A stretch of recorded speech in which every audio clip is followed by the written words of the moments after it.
बुधवार कटक राज्य परिवहन प्राधिकरण डेपुटी कमिशनर प्रदीप महांती जड़ित 9टी संपत्ति उपरे विजिलेंस अधिकारी माने एककालीन चढ़ाऊ करिसंती। प्रदीप ज्ञात आय उत्स ठारू अधिक संपत्ति रखिबा अभियोग रे चढ़ाऊ करा जाइथिला, जहा भुवनेश्वर, खोर्धा, पुरी, नयागढ़ एवं कटक समेत विभिन्न स्थान रे करा जाइथिला। समन्वित अभियान रे एही जिला गुड़िक व्यापक संधान करा जाइथिला, जहार लक्ष्य थिला महांती विरोध रे अभियोग को समर्थन करुथिबा प्रमाण उन्मोचन करिबा।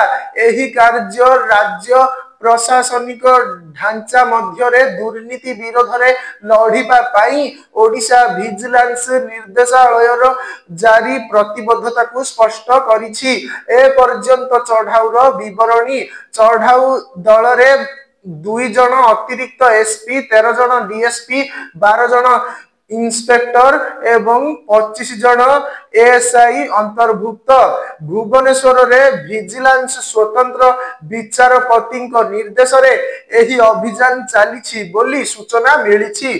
शेष रिपोर्ट आसीबा पर्यंत दुर्नीति निवारण विभागर अधिकारी माने चढ़ाऊ समय रे अनेक गुरुत्वपूर्ण डॉक्यूमेंट एवं पासबुक उपरे हाथ रखिथिबा कहिसंती। भुवनेश्वर मैत्री विहार रे थिबा महांती घर प्राय 15 लाख टंका नगद एवं 3टी सुना बिस्कुट एवं अलंकार मध्य जबत होईछि। आहुरी चढ़ाऊ जारी रहिछि।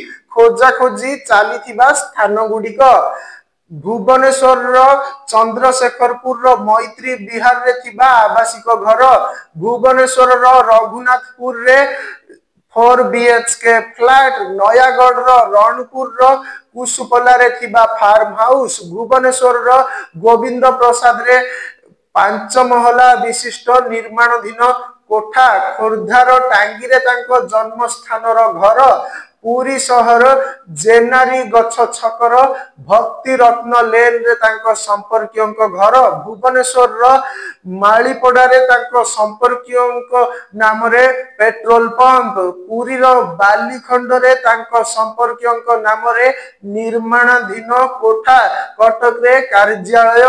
वर्तमान पर्यंत खोजाखोजी चली। खोजाखोजी संपर्क रे अधिक रिपोर्ट को अपेक्षा करा जाइछि। 2024 मसीह विजिलेंस विभाग 200 रु अधिक अपराधिक मामला पंजीकरण करिथिला, जहा फल रे मुख्य इंजीनियर एवं सहायक कमिशनर भली 50 जन श्रेणी 1 अधिकारी समेत 181 जन को गिरफ करा जाइथिला। एही संस्था 60टी आय बहिर्भूत संपत्ति मामला रे 131 कोटी टंका रु अधिक अवैध संपत्ति ठाब करिथिला एवं आय बहिर्भूत संपत्ति मामला रे 50% दंड विधान हार बजाई रखिथिला, जहा आय बहिर्भूत संपत्ति मामला रे 80% को वृद्धि